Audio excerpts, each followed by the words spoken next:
ವೀಕ್ಷಕರೇ, ನೀವು ನೋಡ್ತಾ ಇದ್ದೀರಾ ಬಿಕೆ ನ್ಯೂಸ್ ಕನ್ನಡ. ನಾನು ರೋಹಿಣಿ ದೊಡ್ಡಮನಿ. ಇಂದು ಮಾನ್ಯ ಸಚಿವರಾದ ಶ್ರೀ ಶಿವಾನಂದ ಪಾಟೀಲ್ ರವರಿಗೆ ಜಿಲ್ಲಾ ಪ್ರೌಢಶಾಲಾ ಹಿಂದಿ ಶಿಕ್ಷಕರ ಸಂಘದಿಂದ ಕರ್ನಾಟಕ ರಾಜ್ಯದ ಎಲ್ಲಾ ಶಾಲೆಗಳಲ್ಲಿ ತ್ರಿಭಾಷಾ ಸೂತ್ರವನ್ನು ಮುಂದುವರೆಸಬೇಕೆಂದು ಮನವಿಯನ್ನು ನೀಡಲಾಯಿತು. ರಾಜ್ಯ ಸರ್ಕಾರವು 1961ರಿಂದ ತ್ರಿಭಾಷಾ ಸೂತ್ರವನ್ನು ಅನುಸರಿಸುತ್ತಾ ಬಂದಿದೆ. ಆದರೆ ಇತ್ತೀಚೆಗೆ ಘನ ಸರ್ಕಾರವು ದ್ವಿಭಾಷಾ ನೀತಿಯನ್ನು ಅಳವಡಿಸಿಕೊಳ್ಳಲು ಚಿಂತನೆ ಮಾಡಿದೆ.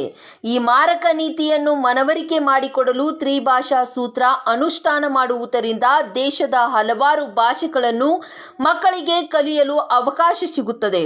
ಬಾಲ್ಯದಲ್ಲಿಯೇ ಮಕ್ಕಳು ಹಲವಾರು ಭಾಷೆಗಳನ್ನು ಕಲಿಯುವ ಸಾಮರ್ಥ್ಯ ಹೊಂದಿದ್ದು ಬೌದ್ಧಿಕ ಶಕ್ತಿಯನ್ನು ಬೆಳೆಸಿಕೊಳ್ಳುತ್ತಾರೆ.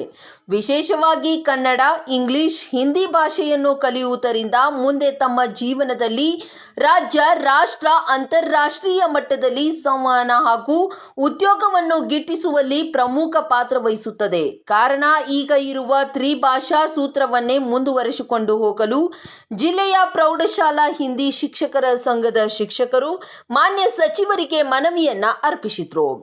ಈ ಸಂದರ್ಭದಲ್ಲಿ ಬಾಗೇವಾಡಿ ತಾಲೂಕಿನ NGO ಅಧ್ಯಕ್ಷರಾದ ಶ್ರೀಯುತ ಮಂಗಾನವರ್, ಜಿಲ್ಲಾ ಹಿಂದಿ ಶಿಕ್ಷಕರ ಸಂಘದ ಅಧ್ಯಕ್ಷರಾದ ಶ್ರೀ ವಸಂತ ನಾಯಕ್, ಕಾರ್ಯದರ್ಶಿಗಳಾದ ಶಿವಣ್ಣ 13, ಸಹ ಕಾರ್ಯದರ್ಶಿಗಳಾದ ಶ್ರೀ ಕಾಶಿನಾಥ್ ಅಹಿರ್ ಸಂಘ್, ಶ್ರೀ ಚಂದ್ರಶೇಖರ್ 60, ಶ್ರೀ ರವಿ ದೊಡ್ಮನಿ, ಶ್ರೀ ಇಲಿಯಾಸ್ ಹೋರ್ತಿ, ಶ್ರೀ ರಮೇಶ್ ಜಾಧವ್ ಇನ್ನು ಹಲವಾರು ಶಿಕ್ಷಕರು ಈ ಸಂದರ್ಭದಲ್ಲಿ ಹಾಜರಿದ್ದರು. ನಮಸ್ಕಾರ.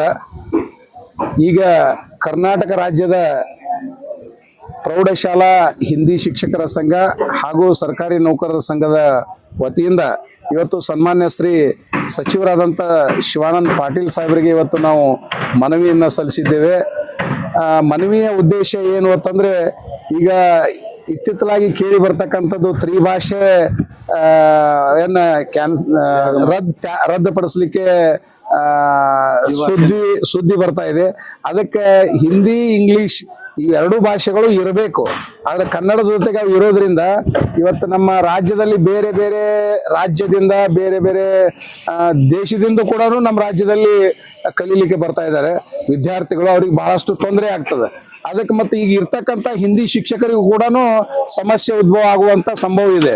ಅದಕ್ಕಾಗಿ ಹಿಂದಿಯನ್ನು ಮುಂದುವರಿಸಬೇಕು ಅಂತಕ್ಕಂಥದ್ದು, ಹಿಂದಿ ಭಾಷೆಯನ್ನು ಮುಂದುವರಿಸಬೇಕು, ಕನ್ನಡ ಭಾಷೆಯ ಜೊತೆಗೆ ಹಿಂದಿ ಭಾಷೆ ತ್ರಿಭಾಷೆ ಇರಬೇಕು ಅಂತಕ್ಕಂಥ ಒಂದು ಉದ್ದೇಶವನ್ನು ಇಟ್ಕೊಂಡು ಕರ್ನಾಟಕ ಸರ್ಕಾರದ ರಾಜ್ಯದ ಮುಖ್ಯಮಂತ್ರಿಗಳಿಗೆ, ಸನ್ಮಾನ್ಯ ಶ್ರೀ ಸಚಿವರಾದಂಥ ಶ್ರೀ ಶಿವಾನಂದ ಪಾಟೀಲ್ ರವರಿಗೆ ನಮ್ಮ ಎಲ್ಲ ಹಿಂದಿ ಶಿಕ್ಷಕರ ಬಳಗದಿಂದ, ಸರ್ಕಾರ ನೌಕರರಿಂದ ಇವತ್ತು ಮನವಿಯನ್ನು ಸಲ್ಲಿಸಿದ್ದೇವೆ. ಬಹಳಷ್ಟು ಸಕಾರಾತ್ಮಕವಾಗಿ ಸನ್ಮಾನ್ಯ ಸಚಿವರು ಕೂಡ ಬಹಳಷ್ಟು ಅಂದ್ರು.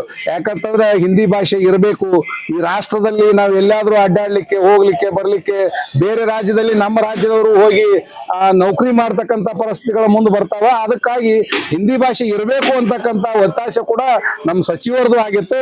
ನಾನು ಮುಖ್ಯಮಂತ್ರಿಯವರ ಗಮನಕ್ಕೆ ತಂದು ಇದನ್ನ ಉಳಿಸುವಂತ ಕೆಲಸ ಮಾಡ್ತೀನಿ ಅಂತೇಳಿ ಸನ್ಮಾನ್ಯ ಶ್ರೀ ಶಿವಾನಂದ ಪಾಟೀಲ್ ಸಚಿವರು ಕೂಡ ನಮಗೆ ಒಂದು ಆಶ್ವಾಸನೆಯನ್ನು ಕೊಟ್ಟಿದ್ದಾರೆ. ಸರ್, ಈಗಾಗಲೇ ಯಾರ್ಯಾರಿಗೆ ಮನವಿ ಕೊಟ್ಟಿದ್ರು ಕೂಡ ಸನ್ಮಾನ್ಯ ಶ್ರೀ ಮಲ್ಲಿಕಾರ್ಜುನ್ ಖರ್ಗೆ ಸಾಹೇಬರಿಗೂ ಕೂಡ ಈ ಮನವಿಯನ್ನ ಸಲ್ಲಿಸಲಾಗಿದೆ. ನಮ್ಮ ಸಂಘದ ವತಿಯಿಂದ ಕೊಟ್ಟಿದ್ದಾರೆ. ಅದರ ಜೊತೆಗೆ ಶಾಸಕರಿಗೂ ಕೂಡ ಕೊಟ್ಟಿದ್ದಾರೆ. ಮುಂದುವರೆದು ಇನ್ನೂ ಕೂಡ ಎಲ್ಲ ಶಾಸಕರಿಗೂ, ಸಚಿವರಿಗೂ, ಜನಪ್ರತಿನಿಧಿಗಳಿಗೂ ಸಲ್ಲಿಸ್ತಕ್ಕಂಥ ಕೆಲಸವನ್ನ ನಾವು ಮಾಡಿ ಈ ಸರ್ಕಾರದಲ್ಲಿ ತ್ರಿಭಾಷೆಯನ್ನ ಇಳಿಸಬೇಕು ಅಂತಕ್ಕಂಥ ಒತ್ತಾಸೆಯನ್ನ ನಾವು ಮಾಡ್ತಾ ಇದ್ದೇವೆ. ಶಿವಾನಂದ ಮಂಗಾನವರ್, ಅಧ್ಯಕ್ಷರು, ಕರ್ನಾಟಕ ರಾಜ್ಯ ಸರ್ಕಾರ ನೌಕರ ಸಂಘ, ಬಸವನ ಬಾಗೇವಾಡಿ ರಾಜ್ಯ ಉಪಾಧ್ಯಕ್ಷರು. ಸರ್, ಈಗ ತಮ್ದು ಏನು ಬೇಡಿಕೆ ಸರ್? ಸರ್, ಏನಿಲ್ಲ, ರಾಜ್ಯ ಸರ್ಕಾರದಲ್ಲಿ ಈಗಾಗಲೇ ದ್ವಿಭಾಷಾ ನೀತಿಯನ್ನು ಜಾರಿಗೆ ತರತಕ್ಕಂಥ ಮಾನ್ಯ ಶ್ರೀ ಸಿದ್ದರಾಮಯ್ಯ ಮುಖ್ಯಮಂತ್ರಿಗಳ ಒಂದು ಹೇಳಿಕೆಯ ಕೇಳಿಕೊಂಡು ಅದರ ಫಲಸ್ವರೂಪವಾಗಿ ಭವಿಷ್ಯದಲ್ಲಿ ರಾಜ್ಯದಲ್ಲಿ ಹಿಂದಿ ಅಂತಕ್ಕಂಥ ಭಾಷೆ ಮಾಯವಾಗಲಿದೆ. ಆ ಒಂದು ಸಂಕಟದಿಂದ ಪಾರಾಗಲಿಕ್ಕೆ ನಾವೆಲ್ಲ ಹಿಂದಿ ಶಿಕ್ಷಕರು ಒಕ್ಕೊರಲಿಂದ ಸರ್ಕಾರಕ್ಕೊಂದು ಮನವಿ ಏನಂತಂದರೆ, ರಾಜ್ಯದಲ್ಲಿ ತೃತೀಯ ಭಾಷೆ ಹಿಂದಿ ಉಳಿಲೇಬೇಕು. ಆ ಹಿಂದಿ ಭಾಷೆ ಕಲಿಯೋದ್ರಿಂದ ಮಕ್ಕಳು ಆ ಭಾಷೆಯಿಂದ ವಂಚನೆಗೊಳ್ಳಬಾರ್ದು ಅಂತಕ್ಕಂಥ ಉದ್ದೇಶ ಸರ್ಕಾರಕ್ಕೆ ನಾವು ಒತ್ತಾಸೆಯನ್ನು ಮಾಡ್ತಾ ಇದ್ದೀವಿ. ದ್ವಿಭಾಷಾ ನೀತಿ ಬೇಡ. ಈಗಾಗಲೇ 1961ರಿಂದ ರಾಜ್ಯದಲ್ಲಿ ಶ್ರೀಮತಿ ಇಂದಿರಾ ಗಾಂಧಿಯವರ ಒಂದು ಮಾರ್ಗದರ್ಶನದ ಮೇರೆಗೆ ತೃತೀಯ ಭಾಷೆಯನ್ನು ರಾಜ್ಯದಲ್ಲಿ ಜಾರಿಯನ್ನು ಮಾಡಲಾಗಿದೆ. ಅದೇ ಯಥಾ ಪ್ರಕಾರವಾಗಿ ತೃತೀಯ ಭಾಷೆ ರಾಜ್ಯದಲ್ಲಿ ಮುಂದುವರಿಬೇಕು ಅಂತಕ್ಕಂಥ ನಮ್ಮ ಎಲ್ಲ ಹಿಂದಿ ಶಿಕ್ಷಕರ ಒಂದು ಒಕ್ಕರಲ ಒಂದು ಆಸೆ ಸರ್. ಈಗ ತಾವು ಎಲ್ಲೆಲ್ಲಿ ಮನವಿ ಕೊಟ್ಟಿದ್ರಿ? ಇದೇ ಫಸ್ಟ್ ಮತ್ತು ಬೇರೆ ಯಾರಿಗಾರು ಕೊಟ್ಟಿದ್ರು ಸರ್? ಸರ್, ಈಗಾಗಲೇ ನಾವು ಮಾನ್ಯ ರಾಜ್ಯಸಭಾ ಸದಸ್ಯರು ಹಾಗೂ ವಿರೋಧ ಪಕ್ಷದ ನಾಯಕರಾದಂಥ ಶ್ರೀಯುತ ಮಲ್ಲಿಕಾರ್ಜುನ್ ಖರ್ಗೆ ಅವರಿಗೆ ಈಗಾಗಲೇ ನಾವು ಮನವಿಯನ್ನು ಕೊಟ್ಟಿದ್ದೀವಿ ಸರ್. ಅವರು ಕೂಡ ಸಕಾರಾತ್ಮಕವಾಗಿ ಮಾನ್ಯ ಮುಖ್ಯಮಂತ್ರಿಗಳ ಜೊತೆ ನಾನು ಮಾತಾಡ್ತೀನಿ ಅಂತಕ್ಕಂಥ ಮಾತನ್ನು ಕೂಡ ಹೇಳಿದ್ದಾರೆ ಸರ್. ಜೊತೆ ನಮ್ಮ ನಗರ ಶಾಸಕರಾದಂಥ ಶ್ರೀಯುತ ಬಸನಗೌಡ ಪಾಟೀಲ್ ಯತ್ನಾಳ್ ಅವರಿಗೆ ಕೂಡ ನಮ್ಮ ಮನವಿಯನ್ನು ನಾವು ಸಲ್ಲಿಸಿದ್ದೀವಿ ಸರ್. ತಮ್ಮ ಹೆಸರು ಸರ್? ನಮ್ಮ ಹೆಸರು ವಸಂತ್ ನಾಯ್ಕ್, ಜಿಲ್ಲಾಧ್ಯಕ್ಷರು, ಕರ್ನಾಟಕ ರಾಜ್ಯ ಪ್ರೌಢಶಾಲಾ ಹಿಂದಿ ಶಿಕ್ಷಕ ಸಂಘ, ವಿಜಯಪುರ. ಮತ್ತಷ್ಟು ಸುದ್ದಿಗಳಿಗಾಗಿ ನೋಡ್ತಾ ಇರಿ BK ನ್ಯೂಸ್ ಕನ್ನಡ.